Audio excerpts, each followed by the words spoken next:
Hi అండి, నమస్తే. ఎలా ఉన్నారు అందరూ? నేను మీ Anusha. Welcome back to Telugu రుచులు. ఈరోజు మన తెలుగు రుచుల్లో బనానా చిప్స్ని ఎంత ఈజీగా ఎంత టేస్టీగా ప్రిపేర్ చేసుకోవచ్చో చూద్దాం. చిప్స్ అంటే అందరికీ ఇష్టమే కదండి. ఆలూ చిప్స్ చేసుకుంటాము, ఇట్లా బనానా చిప్స్ కూడా చేసుకోవచ్చు. చాలా బాగుంటాయి, మనకి స్నాక్స్ లాగా ఉపయోగపడతాయి. మనం పప్పులోకి, పప్పుచారులోకి, పక్కన రసంలోకి పెట్టుకోవడానికి కూడా చాలా బాగుంటాయండి. ఎప్పుడు బనానా తోటి కర్రీస్ ఇవేనా చేసుకునేది, చిప్స్ కూడా ట్రై చేయండి, చాలా బాగుంటాయి. చాలా ఎంజాయ్ చేస్తారు మీరు కూడా. చాలా ఈజీ కూడా. ఇప్పుడు ప్రిపరేషన్లోకి వెళ్దామండి. ఇంకా ముందుగా పచ్చి అరటికాయ తీసుకొని దాన్ని పైన మొత్తం పీల్ చేసేసేయాలండి, తొక్కంతా తీసేసుకొని ఈ విధంగా మనం చాప్ చేసుకోవాలి. చిప్స్ లాగా వస్తాయి కదా, కట్టర్లో పెట్టుకొని ఇట్లా చాప్ చేసుకోవాలి. చాలా పలచగా వస్తాయి అనమాట. మనం చాకుతో కట్ చేసుకుంటే అంత పర్ఫెక్ట్గా రావు.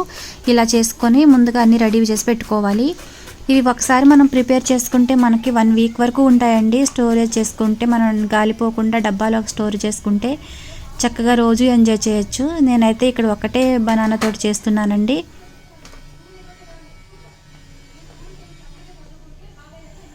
మీకు నచ్చినట్టుగా మీరు ప్రిపేర్ చేసుకోవచ్చు. ముందుగా స్టవ్ పైన ఆయిల్ పెట్టుకొని అది కొంచెం హీట్ అయిన తర్వాత అందులోకి ఒక 1/2 టీ స్పూన్ సాల్ట్ వేసుకోవాలి, ఒక 1/4 టీ స్పూన్ పసుపు వేసుకోవాలి. మనం ఎందుకంటే ఇది ఫ్రై చేసుకునేటప్పుడే వేసుకోవాలండి చిప్స్కి ఎప్పుడైనా కానీ, తర్వాత కోట్ చేసుకునేది వేరుగా ఉంటుంది. ఇలా అవి వేసుకున్న తర్వాత మనం ఒక్కొక్క పీస్ని ఇందులోకి యాడ్ చేసుకొని మనం కొంచెం మీడియం ఫ్లేమ్లో పెట్టుకొని వీటిని ఫ్రై చేసుకోవాలండి. హై ఫ్లేమ్లో పెట్టుకుంటే ఒక్కసారిగా కలర్ వచ్చేస్తాయి, కానీ మనకు అవి నిలవ ఉండవు అనమాట. అప్పటికప్పుడు తినడానికే బాగుంటాయి, తర్వాతకి ఇవి మెత్తపడిపోతాయండి, బాగుండవు. మనం కొంచెం మీడియం ఫ్లేమ్లో పెట్టుకొని ఫ్రై చేసుకోవాలి. కలర్ కూడా మనం అందులో పసుపు వేసాం కదా, అందుకని మంచి కలర్ వచ్చాయండి. మనం బయట నుంచి తెచ్చుకున్నట్లా ఉంటాయో అలాగే ఉన్నాయి కదా. చాలా ఈజీ అండి, చూసారు కదా ఎంత సింపుల్గా మనం వీటిని ఫ్రై చేసుకున్నాము.